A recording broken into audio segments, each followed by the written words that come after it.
Meeting to order. First thing on the agenda is approval of the November 18th, 2025 meeting. Do I have a motion to approve? I make a motion. Do I have a second? Yeah. Second.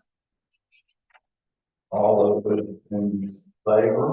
Aye. Any opposed? Motion carried.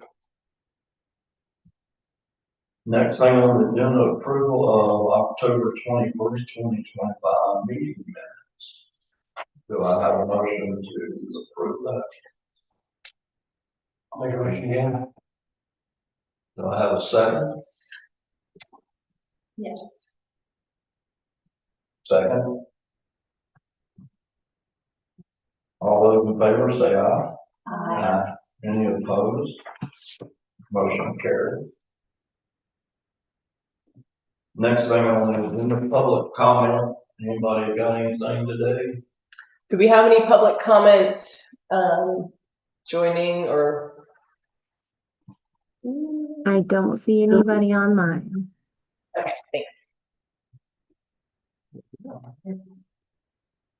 Next thing is applications for VAD. So we have 9 applications for VAD today, and it's just all of the easement projects that were recently approved. Any of those parcels that work in VAD are having to apply to be part of the program as part of the easement process. So it's the 3 Morgan parcels, the 1 parcel for Tammy and Neil Grogan, Wayne Brown has 2 parcels, and then Ray and Wanda Wilson have 3 parcels. And then the Jeff Barrett was our property was already in that. Oh, the rest of these were not that. Correct. Yeah. So that's exciting. Yeah. Oh, interesting. Okay.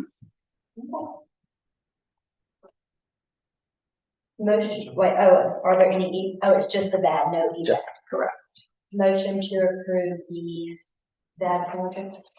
All right, motion, second. All in favor, say aye. Any opposed?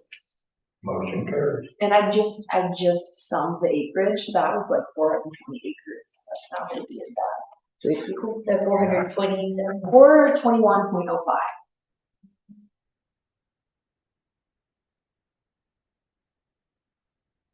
All right, next thing on the agenda is the farmland presentation. Alrighty.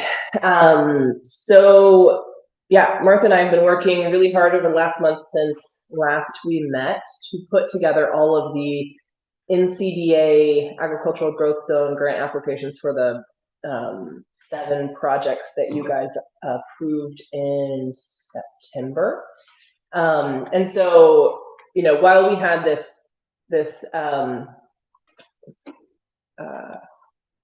chunk of agricultural growth zone funds awarded to us, we still have to apply for each individual project to the state, and then they have to approve it on their end so that we can then proceed to go back to the commissioners for the match required for these projects. So that's the plan. We've submitted them all.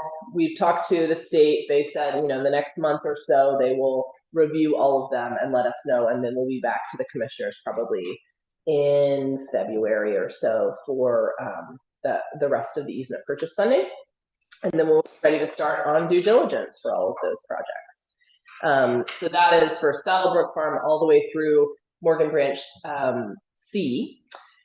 For I'm going to kind of talk about these in batches because we're looking at them in batches. So Kestrel Herb, Battle Forest, and Sandy Holler.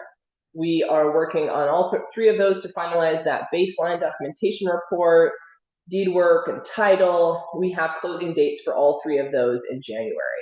The only one that might be postponed a bit longer is the Kestrel Herb Farm, because they have actually acquired some more land from the neighboring landowner that they'll be adding to the easement, and so that survey process has gotten slightly more complicated, so that might add a bit to the timeline, but it wouldn't be much longer than maybe February. How much estimated land they got there? Not off the top of my head. I know that, so they got, there's a couple different numbers out there where like they've acquired a certain amount, but they're excluding a certain amount. So there's only going to be maybe, it might be 5 or 10 acres added to the easement. It's not a lot, but it's enough to make it worth, pausing while we're at that survey phase to make sure we can incorporate it. So all that's going really, really well. The Okobochi easement, we were pretty close to closing in November, and then we found out that this says actually the neighbor filed a lawsuit against the HOA, but there's been a lawsuit between the neighbor and the HOA that is causing a title issue now. So essentially, there's some our understanding. We won't go too deep in it within the board meeting, but our understanding is that the neighbor of the property has been for the last decade or so the agricultural producer on the property, and the HOA has recently switched to another agricultural producer, but the neighbor producer is upset about that and is claiming that they own the property since they were managing it for so many years. And so we're dealing with the Okobochi attorney and our attorney. They're talking about how to move forward with that. I hope to not foresee that it causes any issues. We're pretty much ready to close. We got the subordination agreement signed, and it's just really sorting out this lawsuit, and then the title will be clear. So just wanted to give you an update there. That will now, it'll postpone the closing, and so we'll just have to work. Attorneys will work together. Alrighty. I'm not sure if I've already mentioned this, but with the Southern Appalachian Community Farm expansion, Southern App and the landowner are now taking legal action in court to determine next steps for that disputed area of the property. So we're just having to wait until that plays out. I did talk with Jess Lagus with Southern App about, initially the idea was that we would complete this easement with Southern App, and then we would proceed with the other couple that we have funded through the commissioners with them, just their donation easements, but we have had them approved.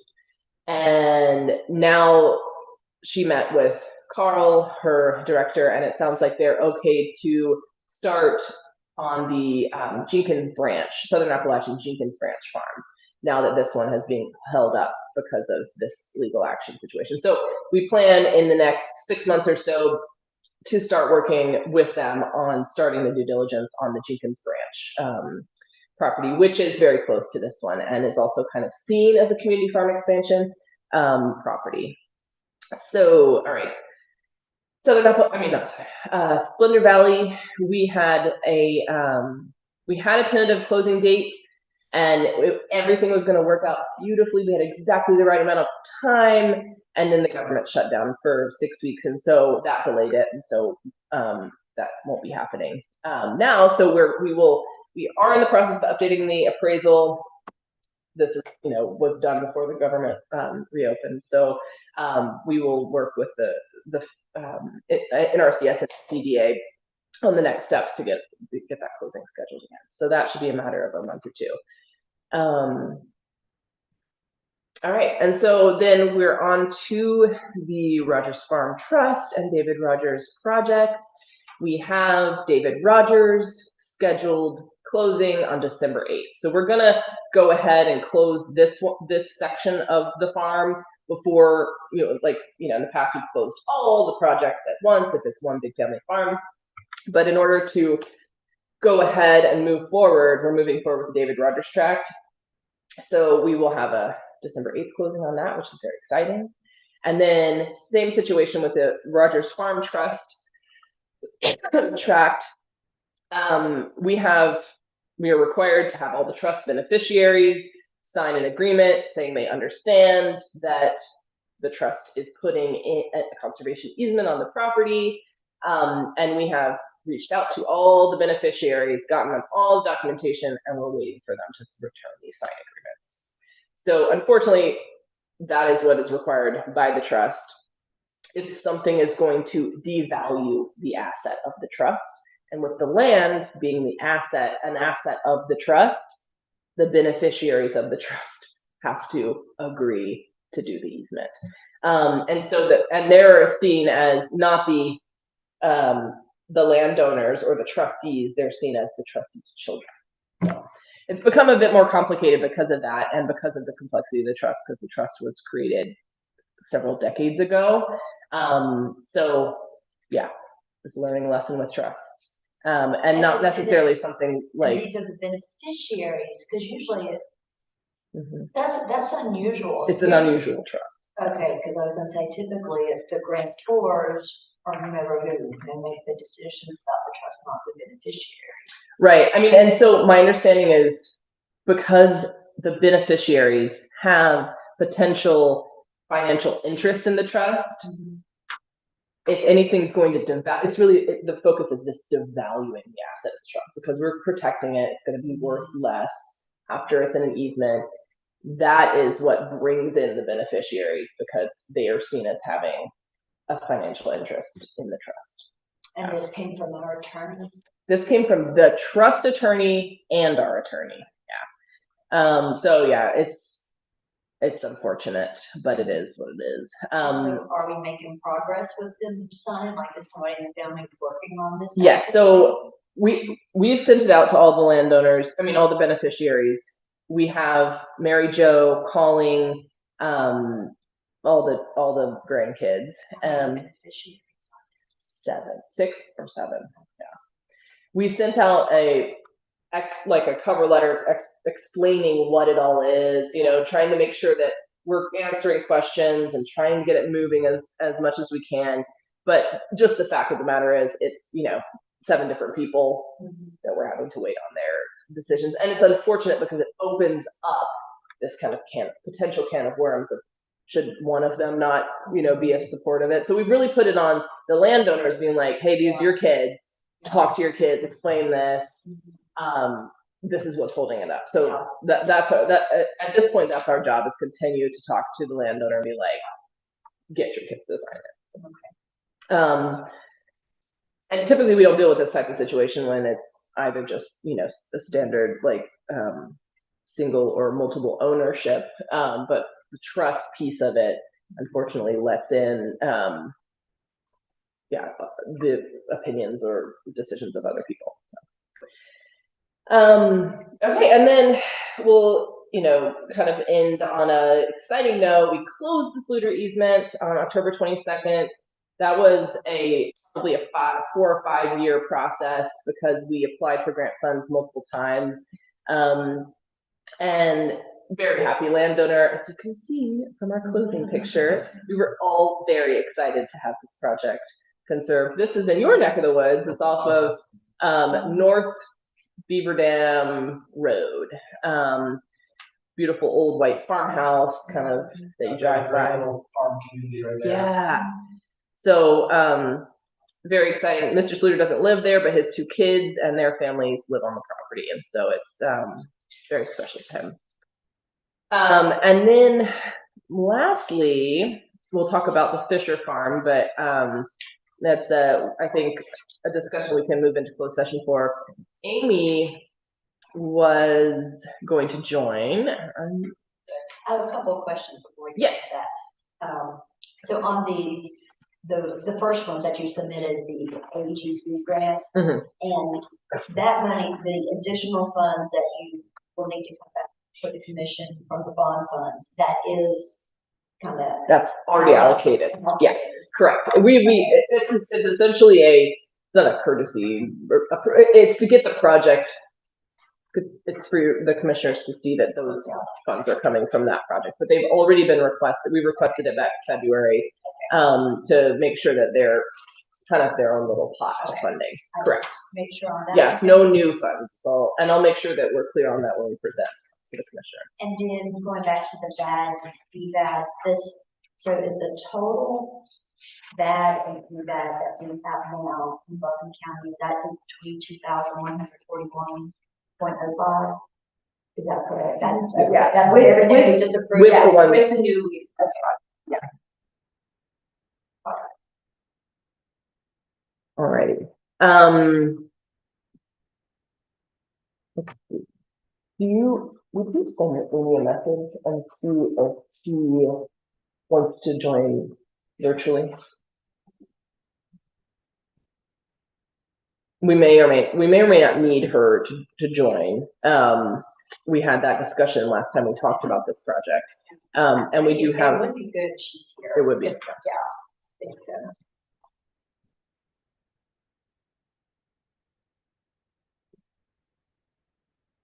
All right, so if the board is okay, while we wait for this, we can go to the approval of the 2026 board meeting schedule and do that business while we wait.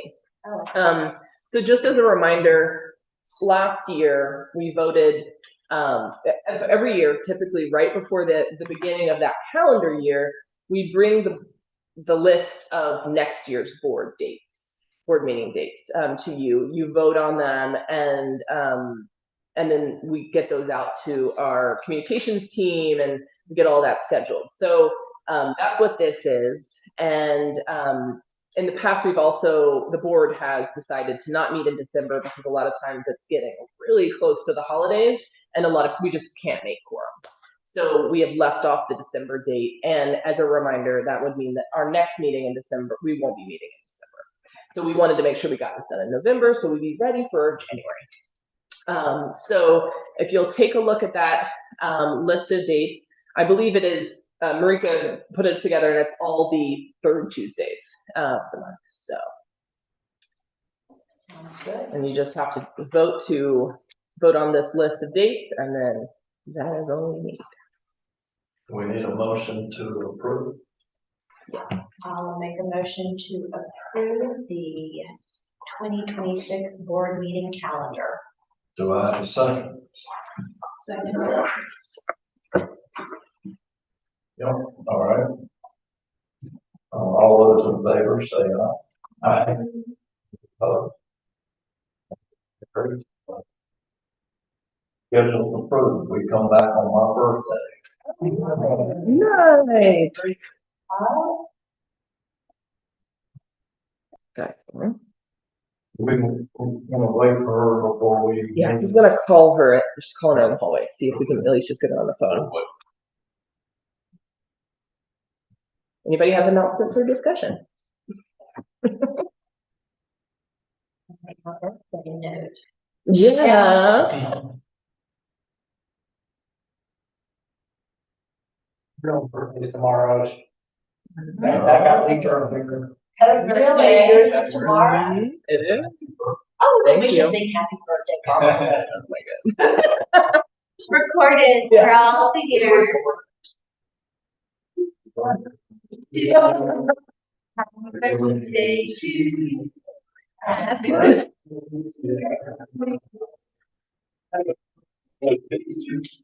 Thank you. She's fine. Yeah, it's okay. Terry, do you want to talk about your presentation? Like, you doing a presentation at the state level or no? Oh, sure. Yeah. Mention it, or we've got a few minutes. Yeah. Okay, sure. Oh, wait, maybe not. Is she good? She's in the list. Okay. Yeah. Well, then, yeah, you go first.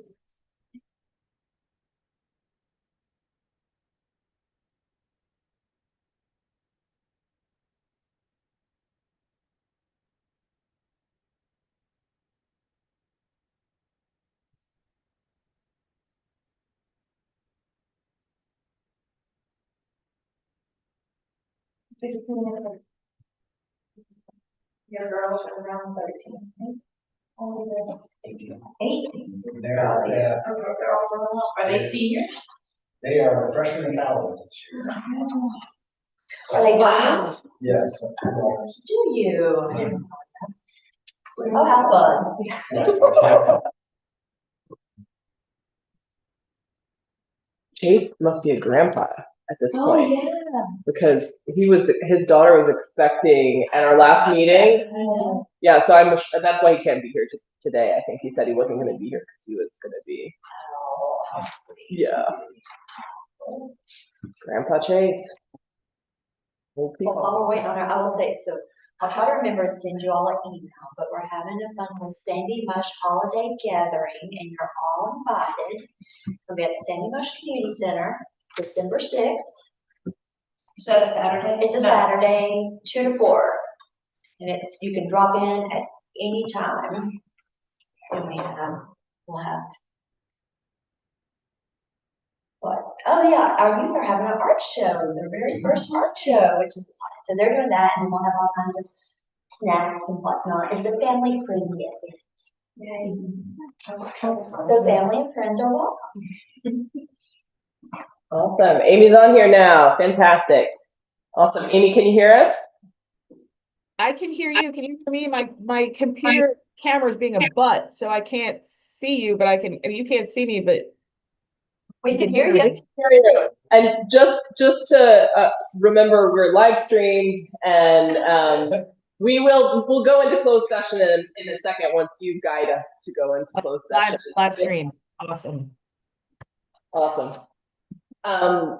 Fantastic. So, Amy, will you remind us of the what they need to do to vote to go into closed session to discuss this project?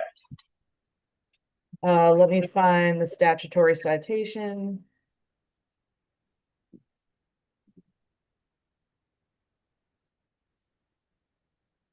Sorry, okay.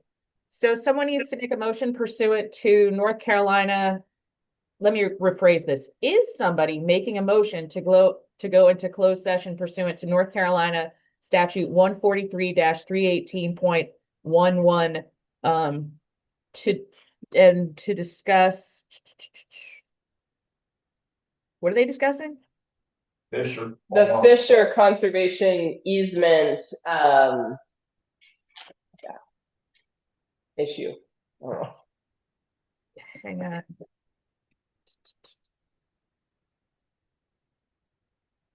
Motion to go into closed session. Yes, pursuant to the statute that I just stated. Yes. Perfect. Do I have a second? Second. Motion carries. All those in favor So say that would aye. be a motion pursuant to 143-318.11. Perfect. Any opposed? Can you guys hear me still? We can. Can you hear us? Can you hear me? Motion. She can't hear us. Amy, can you hear us? Oh, Hello, hello. Can you hear me? we can hear you. Uh-oh. Motion carried. Hey, Amy. Can you hear me?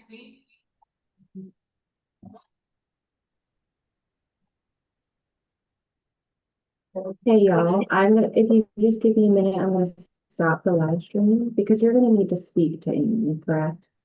That is correct. Okay, so normally I would just mute the room and turn the camera off, but since you're gonna need to speak to her, I'll stop the live stream and then do you plan to come back out into open session or will you Yeah, we'll need to dismiss come from her? We'll have to come back into open session to make a vote. I will turn the live stream off and